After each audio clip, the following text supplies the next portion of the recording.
Hello साथियों, स्वागत है आपका कंपटीशन वाला यूट्यूब चैनल पर। आज हम लोग भारतीय संविधान की प्रस्तावना को समझेंगे और भारतीय संविधान की प्रस्तावना से किस प्रकार के प्रश्न पूछे जाते हैं या विगत वर्षों में किस टाइप के प्रश्न पूछे गए हैं उनको भी देखेंगे। और यदि आप भारतीय संविधान की प्रस्तावना को आज इस 15 मिनट की क्लास में समझ लेते हैं तो कहीं ना कहीं आप एक नींव बना लेते हैं अपने भारतीय संविधान को, अर्थात इंडियन कॉन्स्टिट्यूशन को समझने में। तो यदि आप स्टूडेंट हैं और ये यदि स्टूडेंट नहीं भी हैं तो भी आज की क्लास आप जरूर देखिएगा, जो बारीकी से हम वो शब्दों को बताएंगे जो शब्द भारतीय संविधान की प्रस्तावना में लिखे हुए हैं। शब्दशः भारतीय संविधान की प्रस्तावना भी पढ़ेंगे। तो इसलिए यदि इस चैनल पर आप नए हैं तो इस चैनल को सब्सक्राइब करिएगा, अपने साथियों तक इसको भेजिएगा और अपनी राय कमेंट बॉक्स में जरूर दीजिएगा। अगर वीडियो पसंद आता है तो लाइक जरूर कर दीजिएगा। चलिए आज की क्लास हम लोग स्टार्ट करते हैं। तो भारतीय संविधान की प्रस्तावना को आज हम लोग देखेंगे कि भारतीय संविधान की प्रस्तावना क्या होती है, क्या ये पूरा हमारा भारतीय संविधान को समझने में कैसे सहायक होगी। तो देखिए, लिखा है भारत संविधान की प्रस्तावना को संविधान की आत्मा या परिचय पत्र कहा जाता है। महत्वपूर्ण प्रश्न है, संविधान की आत्मा कौन है? प्रस्तावना है। परिचय पत्र भी कहा जाता है। ये उन आदर्शों और उद्देश्यों को बताती है जिन्हें हमारा देश हासिल करना चाहता है।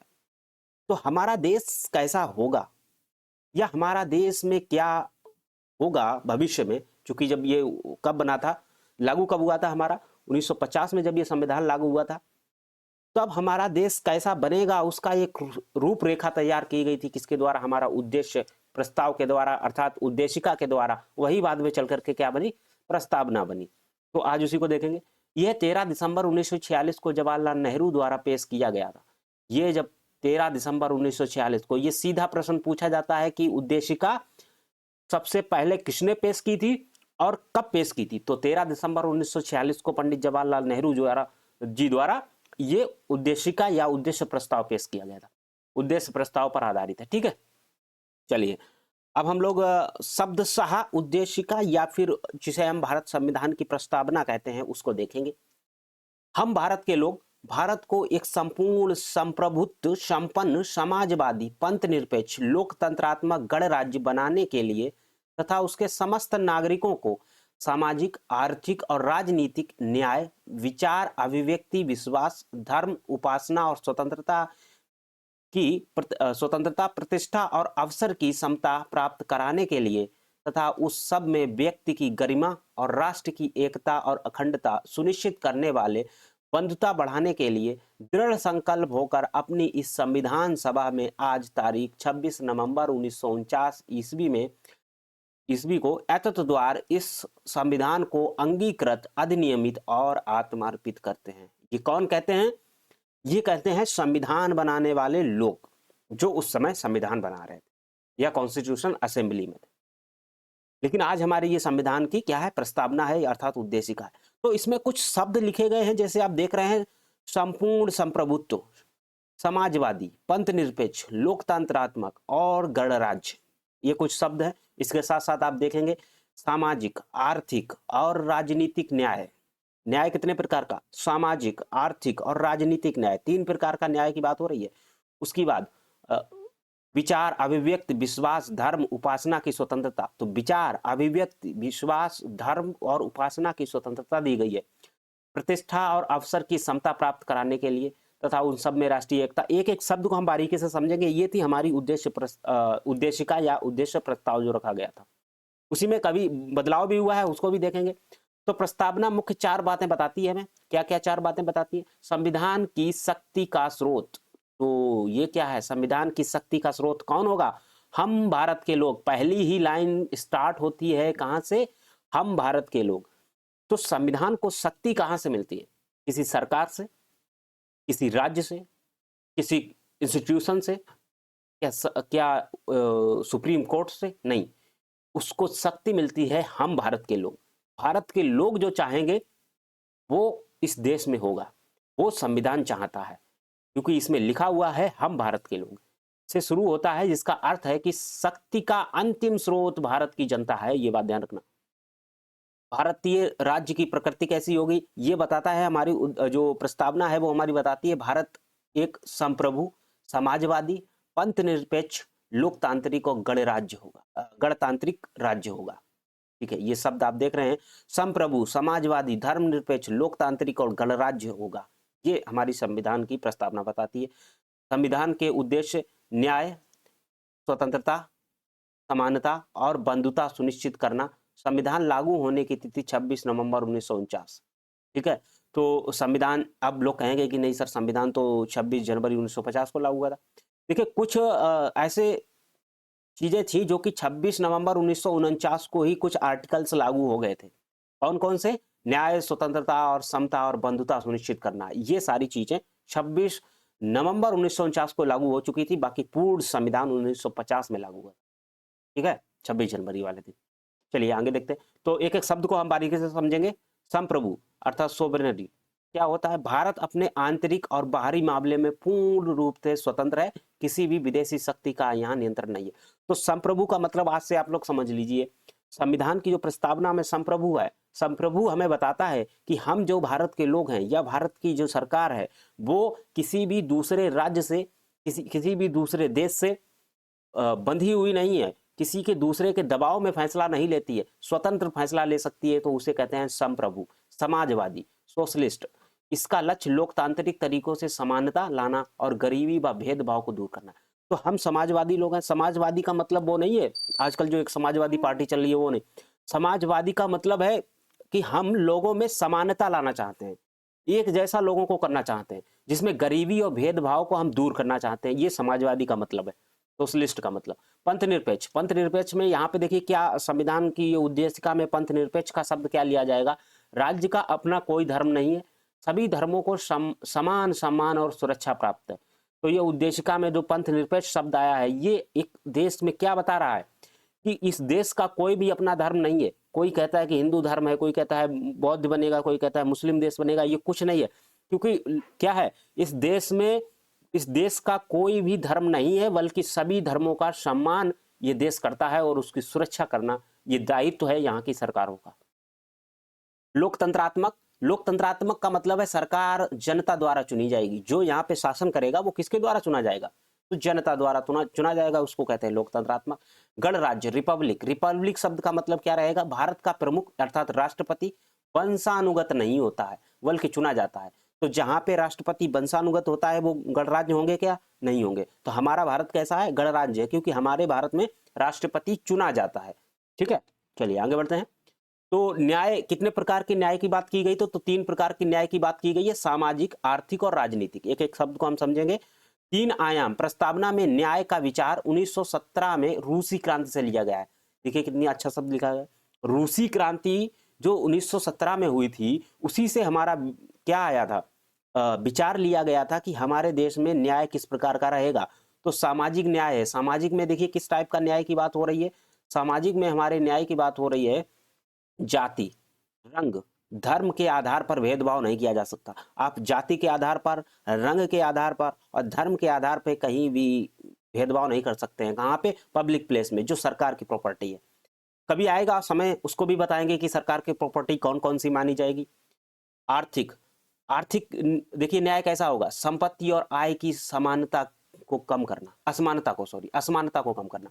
तो आर्थिक न्याय की बात भी हमारा संविधान बताता है, जिसमें संपत्ति और आय की असमानता को कम करना, ये हमारे देश की जो संविधान है वो हमें बताता है। इसीलिए विभिन्न प्रकार के ये जो प्रोग्राम चलते रहते हैं कि गरीब व्यक्ति भी कहीं ना कहीं ऊपर आ सके, तो उसमें असमानता को हम कम करना चाहते हैं। राजनीतिक, राजनीतिक में क्या है? हर नागरिक को समान राजनीतिक अधिकार है और सरकारी दफ्तरों तक पहुंच। ठीक है, तो राजनीतिक अधिकार बराबर है, चाहे आप कितने भी अमीर हो, चाहे आप कितने भी गरीब हो, आप एक ही वोट डाल सकते हैं, आप भी चुनाव लड़ सकते हैं, या आप ही अपनी जनप्रतिनिधि को अपनी बात बता सकते हैं। तो राजनीतिक सभी लोग बराबर हैं। उसके बाद देखिए स्वतंत्रता, समता और बंधुता, ये 3 शब्द उस संविधान की प्रस्तावना में आए थे। तो स्वतंत्रता, समता और बंधुता, अर्थात स्वतंत्रता कितने प्रकार की दी गई है? तो ये आदर्श फ्रांसीसी क्रांति 1789 से ली गया है। तो फ्रांसीसी क्रांति 1789 से ये प्रेरित है। स्वतंत्रता, स्वतंत्रता हमें क्या बताती है? ये केवल बंधनों का अभाव नहीं है, बल्कि व्यक्तित्व के विकास को अवसर प्रदान करना है। नोट, ये असीमित नहीं है, इस पर उचित प्रतिबंध है। तो ये ध्यान रखना, ये केवल बंधनों का अभाव नहीं है, ठीक है, बल्कि व्यक्ति को विकास के अवसर प्रदान करना। नोट, ये असीमित नहीं, इसका उचित प्रतिबंध है। तो ये सरकार को स्वतंत्रता लोगों को स्वतंत्रता देती है, लेकिन ये बंधनों पे बंधी हुई नहीं है। लेकिन इसमें आपको देखना होगा कि विकास के अवसर प्रदान करना स्वतंत्रता है। ठीक है। समता, समता क्या है? समाज को किसी भी वर्ग के लिए विशेष विशेषाधिकारों की अनुपस्थिति। आप समता की बात कर रहे हैं, सभी के साथ बराबर रहेगा, किसी को कम ज्यादा नहीं दे सकते। समता का मतलब ये होता है। ठीक है। समता का मतलब क्या है कि अच्छा, समानता का मतलब कुछ और लिया जाएगा, समता का मतलब कुछ और लिया जाएगा। समता का मतलब रहेगा कि जो जिसको जितना जरूरत है उसको उतना दिया जाए। इसी वहीं से एक कॉन्सेप्ट निकल के आया आरक्षण वाला। तो आरक्षण वाला कॉन्सेप्ट कहाँ से निकल के आया? समता हमें लानी है देश में, ना कि समानता। समानता शब्द नहीं लिया गया है, समता शब्द लिया गया है। समता का मतलब होता है कि जिसको जितनी जरूरत है। अच्छा, अगर समानता शब्द होता तो सभी को बराबर बांटना पड़ता। इसीलिए आरक्षण का कॉन्सेप्ट वहां से आया है, क्योंकि वो एससी एसटी ओबीसी वर्ग है जो वो कहीं ना कहीं अभी पिछड़ा हुआ है, वो उस पायदान पे नहीं आ पाया है जिस पायदान पे आज कुछ जनरल कैटेगरीज के लोग हैं। तो इसीलिए उनको कुछ स्पेशल चीजें दी जा रही है ताकि तुम भी इसके बराबर आ जाओ। इसीलिए वो समता शब्द का पालन होता है। ठीक है। बंधुता, एकल नागरिकता के माध्यम से भाईचारा की भावना को बढ़ाना। तो बंधुता मतलब एक दूसरे में भाईचारा की भावना को बढ़ाना। आगे चलते हैं।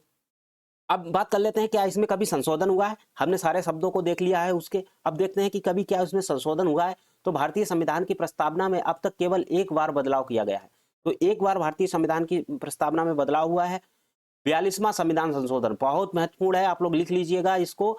42वां 42 कॉन्स्टिट्यूशन अमेंडमेंट एक्ट आया था कब? 1946 में, 1976 में आया था। तत्कालीन प्रधानमंत्री कौन थी? इंदिरा गांधी जी थी उस समय। ठीक है। और आपातकाल का उस समय था।